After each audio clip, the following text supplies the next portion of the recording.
अदालत के कटघरे में खड़ी थी 22 वर्षीय युवती अर्पणा, लेकिन सर झुकाकर नहीं, सर उठाकर। आरोप था उस पर एक व्यक्ति के दोनों पैर और बाएं हाथ के साथ साथ उसके पुरुषत्व को काटकर अपाहिज के साथ साथ नामर्द बनाने का।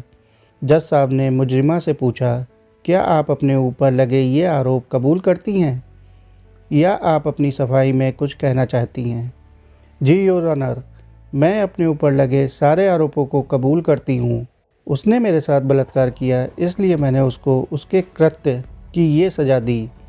लेकिन सज़ा देने का काम तो कानून का है, तुम्हारा नहीं है। कानून पर भरोसा रखना चाहिए था अर्पणा। जी योर ऑनर, कानून पर मैं भी भरोसा करती थी, तभी आपके कानून पर भरोसा कर सुनसान सड़क पर भी बेफिक्री के साथ घर के लिए अकेली निकल पड़ी थी। लेकिन उस बलात्कारी को ना तो आपका कानून का ही डर था और ना ही आपके कानून पर भरोसा कि वो उसे सज़ा दे पाएगा।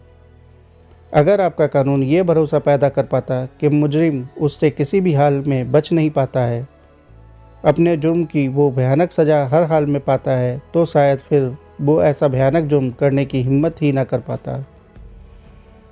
और चलो फिर एक बार मान भी लेती हूँ योर ऑनर कि कानून उसे सज़ा भी दे देता, तो कितने बरस बाद और कितनी, 7 बरस या 20 बरस या फिर मौत देकर तो पल में ही आप उसे मुक्त कर देंगे। लेकिन इसके घिनौने कृत्य से तो मुझको हर पल घुट घुट कर अपनी और गैरों की नज़रों में नरक की ज़िंदगी जीनी पड़ेगी ना, जबकि वो तो एक ही पल में मुक्त हो जाएगा। अगर आपने उसे मौत की सज़ा दे दी तो, या फिर कारावास से आपकी दी सज़ा पूरी कर एक दिन वो छूट ही जाएगा। लेकिन अब मेरी दी इस सज़ा के बाद अपने कृत्य को रो रो कर वो याद करके खुद को कोसेगा और घिसिट घिसिट कर ज़िंदगी जिएगा, नरक से भी बदतर।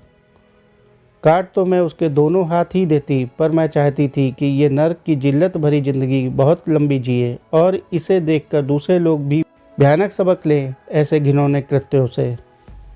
इसलिए उसके एक हाथ को बख्श दी हूँ भीख मांग कर जिंदा रहने के लिए, और अपने कृत्य को याद कर सर पीटने और बाल नोचने के लिए। दोस्तों, आपको यह कहानी कैसी लगी हमें कमेंट करके बताएं, और इसी प्रकार की कहानियों के लिए चैनल को लाइक करें, सब्सक्राइब करें। धन्यवाद।